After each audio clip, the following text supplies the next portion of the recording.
지정학은 각 국가 사이의 세력 균형 및 갈등 문제를 다루는 학문입니다. 지금의 지정학적 변화는 주로 에너지와 관련된 미국의 위치 변화, 재생 가능 에너지 자원의 위상, 그리고 기후 문제에 대한 새로운 정치학에 따라 좌우됩니다.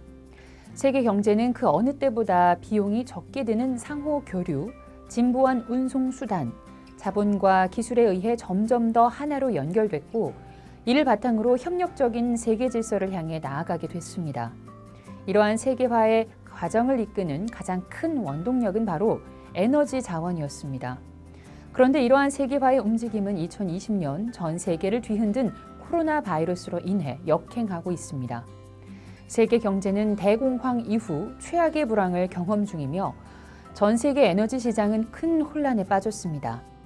에너지 및 국제관계 전문가로 알려진 데니얼 예긴의 뉴맵은 에너지와 지정학적 문제에 의해 극적으로 변화 중인 새로운 지도에 관한 책입니다. 데니얼 예긴은 에너지 시장의 판도를 완전히 뒤집으면서 세계 지정학을 새롭게 정립한 미국의 셰일 혁명, 천연가스를 둘러싼 러시아와 우크라이나 사이의 갈등, 세계 최대의 경제 대국을 꿈꾸는 중국의 에너지 야망, 석유 자원의 고갈에 처한 중동 지역의 새로운 활로, 기후변화로 인한 에너지 전환 시대에 처한 세계 각국의 대처 등 에너지를 둘러싼 지정학적 이슈들을 심도 있게 분석해서 미래의 경제적 패권이 어떻게 형성될지를 예측합니다.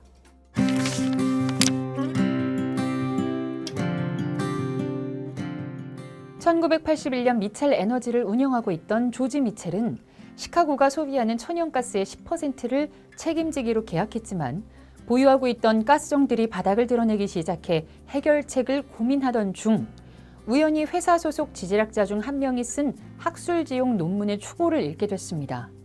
지질학 및 석유공학 수업에서 가르치는 내용과 반대되는 가설 하나를 제안하는 논문이었는데 거기에는 콘크리트보다 더 단단하게 굳어있는 지하 깊은 곳의 암석층에서 상업적 이용이 가능한 수준의 천연가스를 추출할 수 있다는 주장이 실려 있었습니다. 셰일 암석층이라 알려진 이 지층에 석유와 천연가스가 남아있다는 사실은 알려져 있었지만 상업적 이용이 가능한 수준만큼 뽑아내기란 어려울 거란 생각이 일반적이었습니다. 단단한 암석층을 뚫고 들어갈 수도 없거니와 설령 가능하다고 해도 그 비용이 엄청났기 때문입니다. 하지만 이 논문은 전혀 다른 의견을 제시하고 있었는데 조지는 그것이 어쩌면 회사를 구하는 방법이 될 수 있을 거라고 확신했습니다. 천연가스를 추출하기 위해 그들이 사용한 방식은 바로 수압 파쇄법, 즉 물과 모래 및 여러 화학물질 등이 뒤섞인 용액을 강한 압력으로 지층에서 쏘아 균열을 만들고 천연가스가 그 틈 사이로 빠져나오게 하는 기술이었습니다. 조지는 17년의 노력 끝에 자신의 직감과 또 확신이 옳았다는 대단히 만족스러운 결과를 얻었지만 셰일가스의 개발이 경제성을 갖추려면 또 다른 기술, 즉 수평 굴착 기술이 필요했습니다. 대번 에너지의 최고 경영자 레리 니컬슨은 여러 번의 시행착오 끝에 트래킹 기술과 수평 굴착 기술을 결합해 셰일 암석층에 있는 천연가스를 뽑아냈습니다. 훗날 니컬슨은 이에 대해 그 뒤로는 모든 게 역사가 되었다라고 자평했습니다.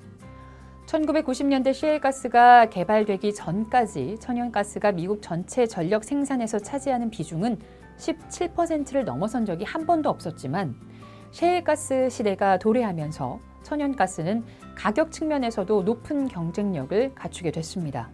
셰일가스와 셰일 오일로 인한 에너지 혁명은 세계 석유 시장을 완전히 뒤바꿔 놓았고 에너지 안보의 개념 자체를 변화시켰습니다. 수십 년 동안 석유 시장을 지배해왔던 오펙과 비오펙 국가들의 대결이라는 구도가 사라지고 새로운 개념과 구도가 그 자리를 차지하게 됐습니다.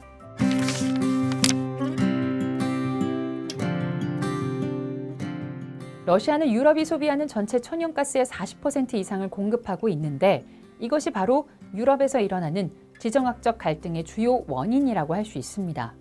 소비에트 연방 해체 후 러시아의 부활을 이끌고 경제 발전을 뒷받침한 건 바로 석유와 천연가스입니다. 1991년 말 역사상 처음으로 주권 국가를 독립한 우크라이나는 천연가스 문제로 러시아와 갈등하게 됩니다. 천연가스와 가스관은 우크라이나와 러시아를 하나로 이어줌과 동시에 적대시하게 만드는 원인이기도 합니다. 유럽은 러시아 천연가스의 주요 시장인 만큼 우크라이나를 지나는 가스관의 안전은 매우 중요한 일입니다. 소비에트 연방 붕괴 후 양국은 천연가스 가격 및 우크라이나가 받아가는 관세 등과 관련해 악감정을 쌓았습니다. 이러한 상황에서 우크라이나에서는 장미혁명을 통해 러시아를 반대하는 개혁 세력이 정권을 잡게 됩니다. 새로 들어선 우크라이나의 정부는 천연가스 가격을 두고 러시아와 여러 차례 치열한 재협상을 시작했습니다. 협상에 타결될 기미가 보이지 않자 러시아는 우크라이나 쪽으로 가는 천연가스 공급을 2006년과 2009년에 걸쳐 두 차례 중단했습니다. 서유럽 측은 러시아가 에너지 자원을 무기로 세력을 과시한다고 비난했습니다. 2009년의 중단 사태는 2주일 넘게 계속됐지만 예상했던 만큼 큰 위기는 일어나지 않았습니다. 우크라이나와 서유럽 국가들이 그간 비축했던 천연가스를 풀었기 때문입니다. 이런 위기 상황들로 인해 러시아와 서유럽 모두 에너지 안보라는 개념을 새롭게 정립하게 됐습니다.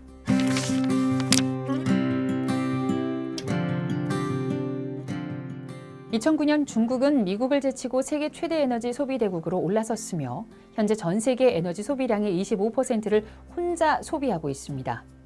중국이 현재 사용 중인 에너지 자원의 85%는 화석 연료입니다.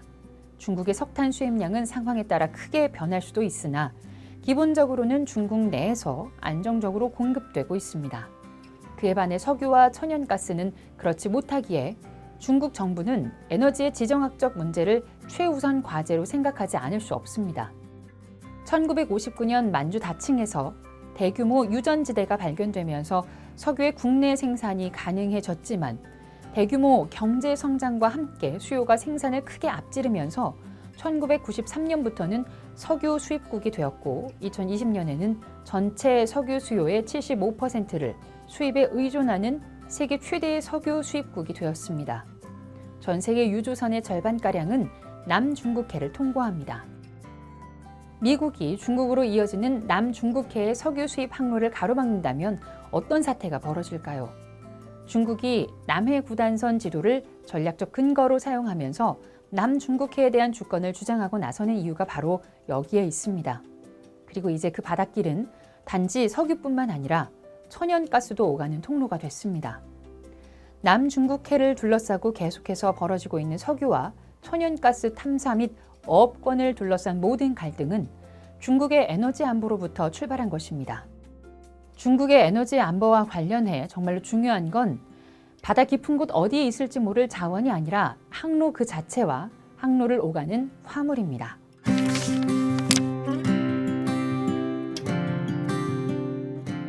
사우디아라비아는 앞으로도 오랫동안 시장에서 경쟁력을 유지할 수 있을 것으로 전망됩니다. 현재 상업적 이용이 가능한 석유가 가장 많이 매장되어 있는 국가인데다가 계속해서 가장 낮은 비용으로 석유를 생산해 공급할 수 있기 때문입니다. 그렇지만 이제는 석유에서 벗어나고 있는 세상에 다가올 가능성과 마주할 수밖에 없습니다.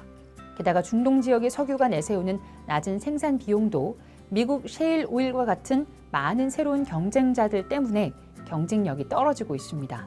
1971년 UAE의 설립을 주도한 알 나흐얀 국왕은 언제까지나 석유에만 의존해서는 안 된다는 경고와 함께 국부 펀드인 아부다비 투자위원회를 설립했습니다.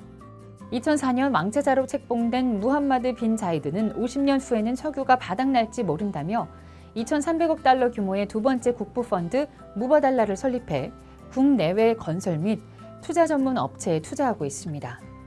무바달라에서 운영하는 마스다르는 현재 태양광 및 풍력 전문 개발 사업으로 유명한 동시에 에너지 산업의 기술과 혁신에서 중심 역할을 맡고 있습니다. 2019년 사우디 아람코는 대규모 국영 석유화학 기업인 사빅을 인수할 자금을 마련하기 위해 100억 달러 규모의 채권을 발행했습니다. 채권 발행이 큰 반향을 일으키자 몇 년 전까지만 해도 상상조차 할 수 없었던 일이 벌어졌습니다. 바로 사우디 아람코의 기업 공개 및 신규 상장이었습니다. 이로 인해 전 세계 석유 및 금융시장이 발칵 뒤집혔습니다. 잠재적 기업 가치 2조 달러와 민영화 가능성이 가진 잠재력은 역사상 그 어떤 기업 공개와도 비교할 수 없을 정도이며 전 세계 석유 산업의 역학관계를 단숨에 바꿔놓을 수 있는 것으로 평가됩니다.